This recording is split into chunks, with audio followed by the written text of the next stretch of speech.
We begin with a tragedy and the loss of a female astronaut and medical researcher, Dr. Noon. Her death leaves her husband, Nont, in a state of emotional turmoil. 2 months after her passing, Nont explores various virtual archives to relive his memories with her. While browsing through them, he realizes that their pet dog, Harvey, was revived through a cloning process by the company Sheep Happens. Nont meets the company's lead researcher, Dr. V, who was also a close friend of Noon. The two discuss the possibility of resurrecting Noon through cloning, a process V strongly opposes. However, Nont tries to convince her by appealing to her scientific curiosity, portraying the procedure as a breakthrough in human cloning. Although V remains hesitant due to the ethical concerns, she agrees to help Nont, though with suspicion about his motivations to resurrect Noon. The two must first acquire Noon's brain, as it holds her memories, which are essential for the reconstruction process before her biological cloning can begin. However, obtaining the brain proves to be difficult due to strong opposition from Noon's family, particularly her father. Nont attempts to convince them to assist, but Noon's father insists that cloning her is not the correct way to bring her back. Frustrated by his resistance, Nont decides to take matters into his own hands by breaking into the hospital morgue and stealing her head. Nont then delivers the head to V and urges her to proceed with the cloning, despite her concerns about his deteriorating mental state. They begin to sort through Noon's memories with the help of an AI system. The complexity of a human brain causes several complications in reconstructing Noon's memories, as contradictions in her backstory emerge. V urges Nont to leave while she works on the long process herself. However, Nont soon receives a call from V informing him that an anomaly has appeared in the memory reconstruction. Upon returning to the facility, Nont uncovers a truth about his wife that shakes the foundation of their relationship and his determination to bring her back. The major twist revolves around Noon's gender identity, which is revealed while V and Nont recalibrate her memories. It is discovered that Noon had been struggling with body dysmorphia since adolescence, identifying as a boy more than a girl. However, due to her parents' traditional views, Noon had to suppress her true feelings and live in silence. Her torment was so severe that she found comfort only in science and her research, which helped her cope with her internal struggles. She chose to live her life by her family's values instead of her own, even marrying Nont to maintain the illusion of a perfect life in the eyes of her parents. Upon learning about her struggles with gender identity, Nont is devastated, feeling betrayed by the woman he loved and the secret she never revealed to him. After learning of Noon's gender identity issues, Nont almost decides not to go through with the cloning. However, V, who was Noon's best friend, helps Nont understand that Noon's struggles with her identity do not diminish the authenticity of their relationship. V's words prove pivotal in shifting Nont's perspective. When the police arrive to arrest Nont for stealing Noon's head, he calls V and tells her to proceed with the cloning, ensuring that Noon returns in the way she had always desired. In the aftermath, Nont is imprisoned for 3 years for the violation of his wife's body. After his release, he is visited by the cloned Noon, who is now male. The two embrace after years apart, sharing the same warmth they had once shared. Noon tells Nont that he has adopted a new identity as Nont and is now working for the ISA. Due to the agency's strict security measures, Noon had to reveal his true identity, as they would have discovered it anyway. His life seems to be progressing well, as he is able to continue his research while also pursuing his lifelong dream of living as a man. However, his professional commitments pose challenges for his relationship with Nont. During their conversation outside the prison, Noon informs Nont that the ISA has selected him to be part of their lunar colonization program. However, Nont shows his growth by accepting Noon's choice and encouraging him to pursue his dreams just as he did years ago. The final scenes show Noon a few months later, now a renowned scientist appearing on a public talk show. He has made significant progress in his 3D organ printing research, which will save many lives in the future. After years of hard work as a top academic student, young entrepreneur Jessica Harthyhill makes waves of controversy as she launches her sexbot company, Paradise X, in the upscale streets of Gamalore City. Though the robots are designed to be lifelike and fulfill human desires, Jessica faces a barrage of criticism from potential investors who express reluctance to support her technology. However, away from the public eye, these business leaders are pleased to receive souvenir sexbot models from Jessica, while she tirelessly works to win over the public. Unfortunately, their enthusiasm does not translate into real support, leaving her frustrated. Meanwhile, Whit exhibits disturbing sexual behavior after unleashing his darker side with the Paradise X robots. Jessica's focus is consumed by the upcoming launch of her Paradise X,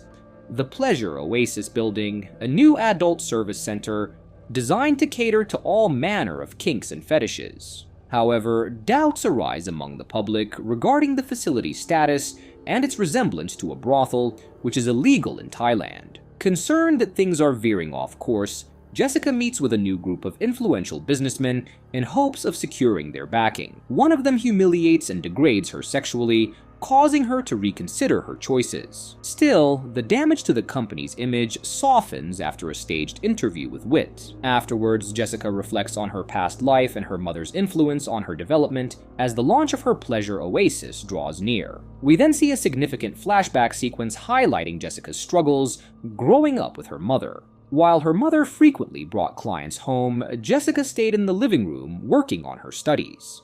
Occasionally, clients requested sex with Jessica, despite her being underage. Her mother, complicit in allowing her daughter's innocence to be taken, would often comply with the client's depraved requests. This tortures her mother, as shown in a scene where she breaks down in tears. Hours before the launch of her Pleasure Oasis, Jessica sees her mother standing beside her in the back room. They share an emotional embrace, and her mother expresses pride in Jessica, saying she is proud of her daughter's efforts to improve the lives of sex workers in the country. However, the poignancy of the moment is deepened when the scene cuts to a flashback of Jessica's mother on her deathbed, waiting to pass away. It is revealed that she died long ago while Jessica was still a child. Nonetheless, her mother's memory, actions, and words of wisdom remain firmly etched in Jessica's heart. The Pleasure Oasis launch goes ahead without major issues. After all the obstacles Jessica faced during the story, her hard work begins to show results during the opening of Pleasure Oasis. The CEO addresses the eagerly awaiting crowd,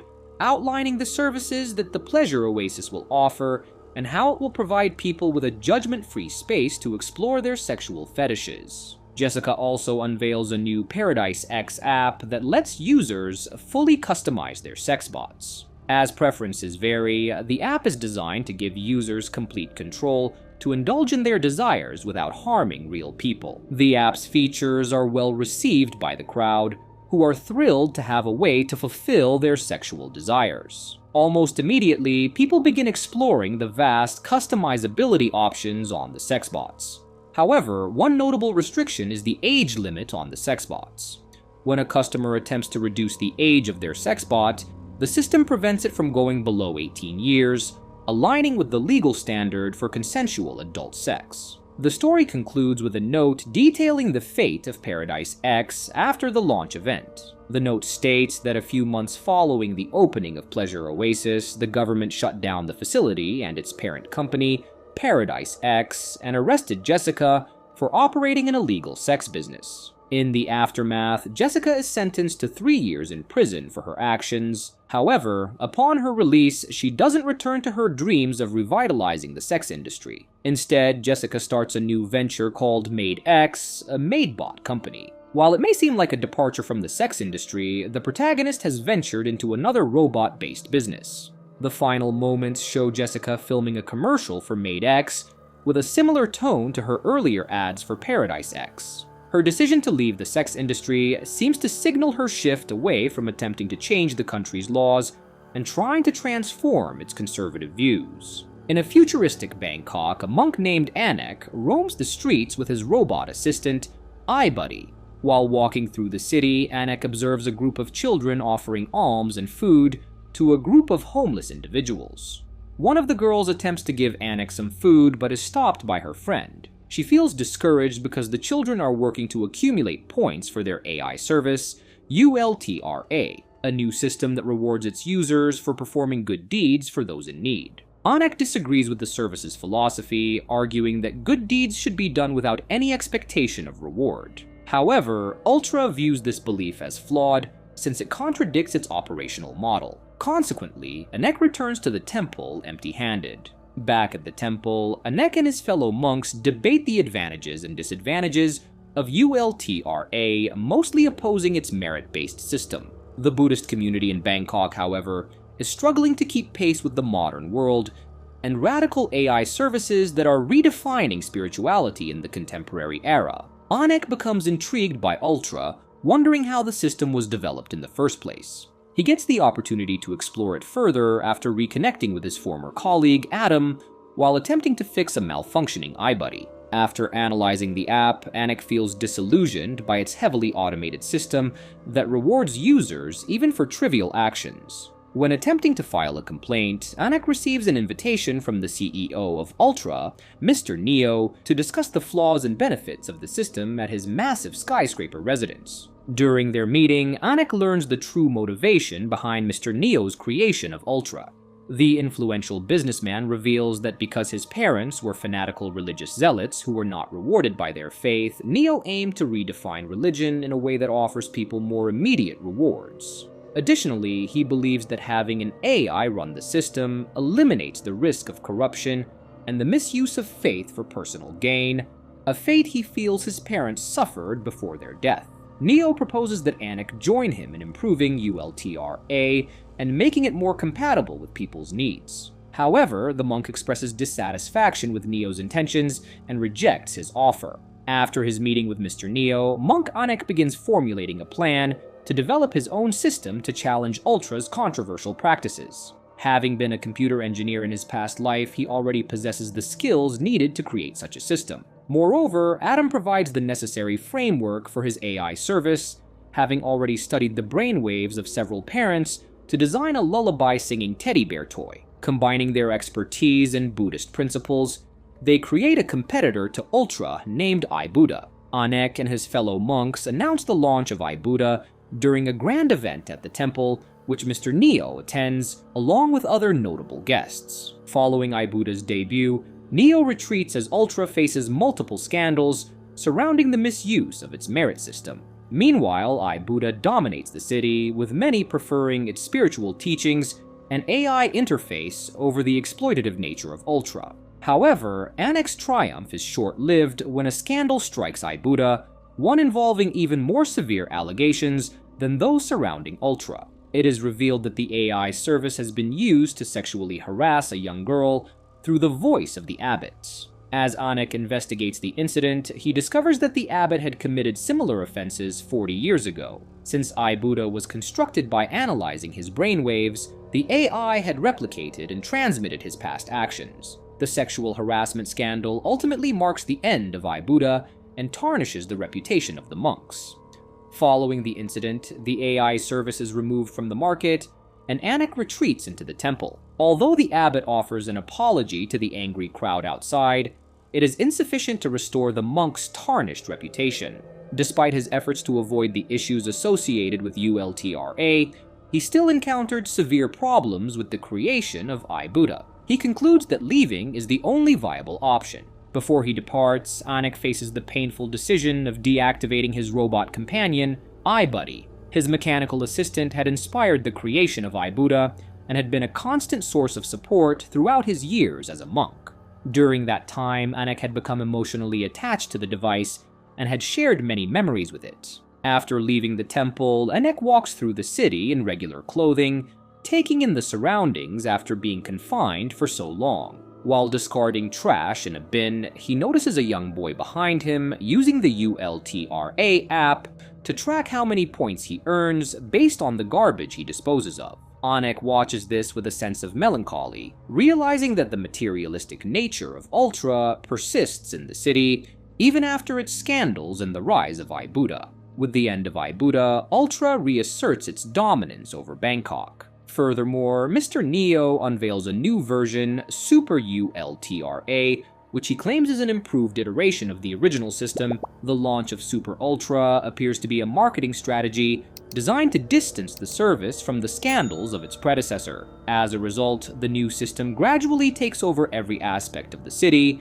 monopolizing it for Neo's benefit. Anik observes the super-ultra advertisements on billboards with a blank expression, unsure of the future direction. Although he had an opportunity to solve the problem by creating his own product, Anik lacked the perseverance to continue fixing the issues. In a city where everything is driven by consumerism, unless one shares that mindset, it is impossible to take control. Thus, Anik resigns himself to simply witnessing the ongoing changes rather than being an agent of transformation. After 2 years of relentless rain, the world has become submerged underwater. Special infrastructure has been constructed in various cities to manage the rising sea levels. In Bangkok, inequality has emerged, with the wealthy and elite residing in elevated districts, safe from the rising waters, while the undercity's inhabitants live in flooded slums near the municipal drainage system. 2 young girls, Pang and Mook, enjoy a carefree life in their humble neighborhood, attending school by day and playing in their community at night. They belong to a tight-knit group of families where everyone supports each other.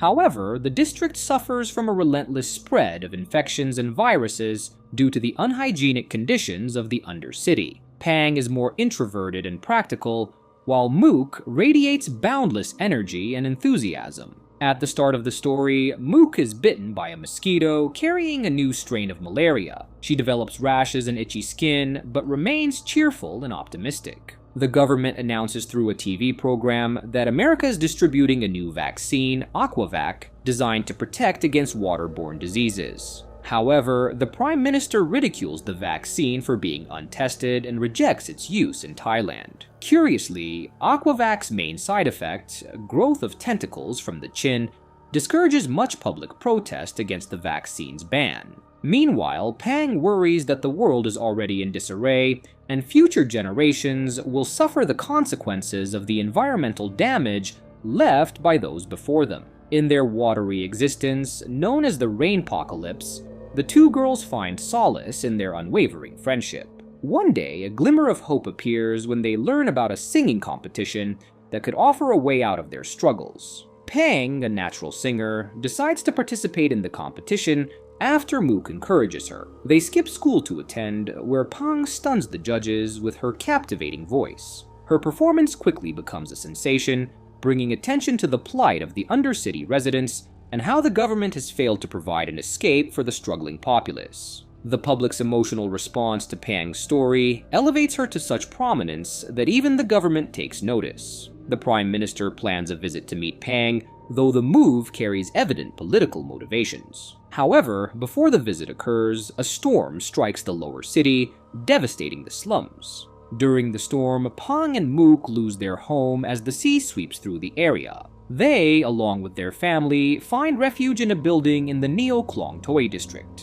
Moments later, the Prime Minister's team arrives to take Pang with them. The crowd is initially baffled by the sudden turn of events, but things become clearer when the Prime Minister himself appears. He walks in and embraces the crying Mook, who notices a mask covering his mouth. At first, the crowd and the media view the hug as a significant political gesture, but when the Prime Minister notices Mook's rash, he pulls away, inadvertently tearing the mask and revealing tentacles dangling from his chin. After the Prime Minister's mask is torn off and the tentacles are exposed, the public realizes that the nation's leader had secretly used Aquavac contrary to his own stance. Following the Prime Minister's exposure, investigations into the government and its associates reveal that many high-ranking officials have been secretly using Aquavac to boost their immunity. Faced with the backlash, the Prime Minister is forced to resign. Soon after, Aquavac becomes available to the general public. Pang and Mook are hailed as heroes for their role in uncovering the corruption,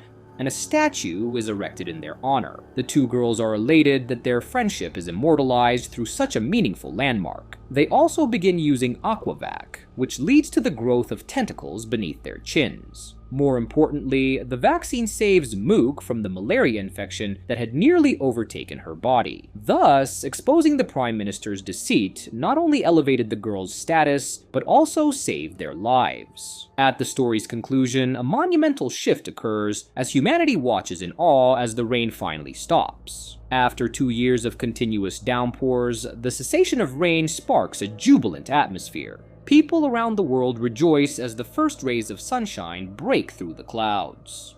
In the Undercity, Pang and Mook rush to their school windows, to witness the sun for the first time in ages. As crowds gather in the streets, it seems like the perfect end to a long struggle, offering a chance to correct past mistakes. However, this turns out to be a false hope, as the sun soon reveals its fury. Fires erupt across the world, initially sparking in inanimate objects, before growing increasingly intense. The sun's fury causes everything to catch fire: houses, trees, people, and buildings. Chaos engulfs the streets as enormous flames spread. Pang and Mook watch the devastation in horror, scrambling to find shelter.